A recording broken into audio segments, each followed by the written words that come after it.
ഹരേ കൃഷ്ണ. വീണ്ടും ഉത്തരായന കാലത്തിൽ ഒരു ഏകാദശി കൂടി. 2026 ഫെബ്രുവരി 27 വെള്ളിയാഴ്ചയും മലയാള മാസം കുംഭമാസം 15 അതുപോലെ ഹിന്ദുമാസമായ ഫാൽഗുന മാസത്തിലെ ശുക്ലപക്ഷത്തിൽ വരുന്ന ഏകാദശി അമലക്കി ഏകാദശി. മന്ത്രങ്ങളുടെ മാതാവ് ഗായത്രി, അതുപോലെ ഔഷധങ്ങളുടെ മാതാവാണ് അംല അഥവാ നെല്ലിക്ക. ആ നെല്ലിക്ക ഭഗവാൻ അന്നേ ദിവസം നിവേദ്യമായിട്ട് കൊടുക്കുകയും എത്ര ഉപവാസം എടുക്കുന്നവരാണെങ്കിലും ഒരു നെല്ലിക്ക നമ്മൾ കഴിക്കുകയും ചെയ്യുക.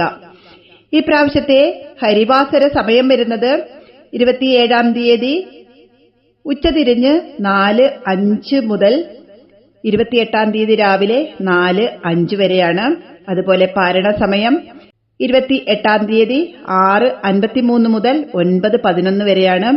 സൂര്യോദയമനുസരിച്ച് ചില സ്ഥലങ്ങളിൽ മാറ്റം വരും. എങ്കിലും രാവിലെ 6:30 മുതൽ ഒരു 9:30 പാരണ വീടുക. ഏകാദശി വ്രതം എങ്ങനെയാണ് എടുക്കുന്നത് എന്ന് എല്ലാവർക്കും അറിയാം. അതുകൊണ്ട് അത് വിശദമായിട്ട് പറയുന്നില്ല. എന്നാലും ഈ നെല്ലിക്കയ്ക്ക് എങ്ങനെയാണ് ഇത്ര പ്രാധാന്യം വന്നത് അതൊന്ന് കേട്ടാലോ? ഹരേ കൃഷ്ണ. ഭഗവാൻ മഹാവിഷ്ണുവിന്റെ നാഭിയിൽ നിന്നാണ് ബ്രഹ്മാവ് ഉണ്ടായത് എന്ന് നമുക്കെല്ലാവർക്കും അറിയാം അല്ലേ?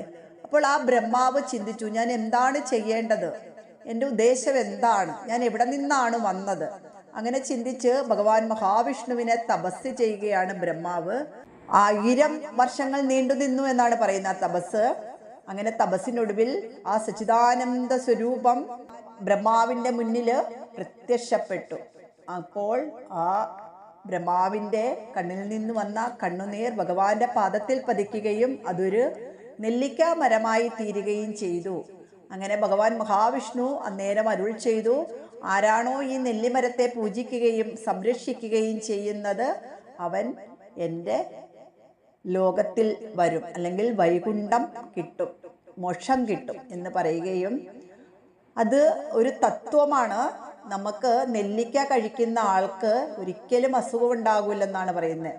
പ്രത്യേകിച്ച് നാടൻ നെല്ലിക്ക നമ്മൾ ദിവസവും ഭക്ഷണത്തിൽ ഉൾപ്പെടുത്തുക. ഹരേ കൃഷ്ണ.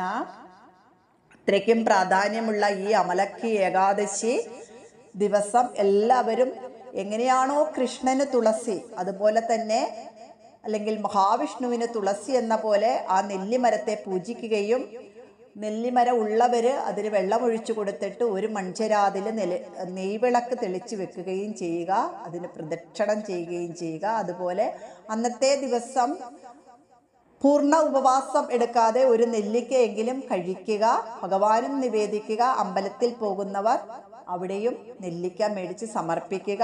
അന്നത്തെ ദിവസം അന്നദാനം കൊടുക്കുന്നവർ ആ ഭക്ഷണത്തിലും ഒരു നെല്ലിക്ക വിഭവം, എന്തെങ്കിലും ഒരു വിഭവം, അച്ചാറോ അല്ലെങ്കിൽ എന്തെങ്കിലും കറിയായിട്ടോ നെല്ലിക്ക കൊണ്ട് ഒരു കറിയും കൂടെ ഉണ്ടാക്കി അന്നദാനത്തിൽ കൊടുക്കുക. അതുപോലെ നെല്ലിക്ക കഴിക്കുന്നതിനോടൊപ്പം ധന്വന്തരി മന്ത്രം കൂടി ജപിക്കുക. ധന്വന്തരി മന്ത്രം എല്ലാവർക്കും അറിയാമല്ലേ? എങ്കിലും ഞാൻ ഇവിടെ ജപിക്കുകയാണ്.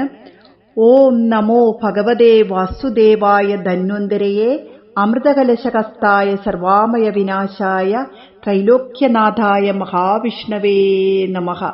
അങ്ങനെ നമ്മൾ ഭക്ഷണം കഴിക്കുമ്പോഴും ഇതുപോലെ നെല്ലിക്ക കഴിക്കുമ്പോഴും മരുന്ന് കഴിക്കുമ്പോഴും ഒക്കെ ജപിക്കുക.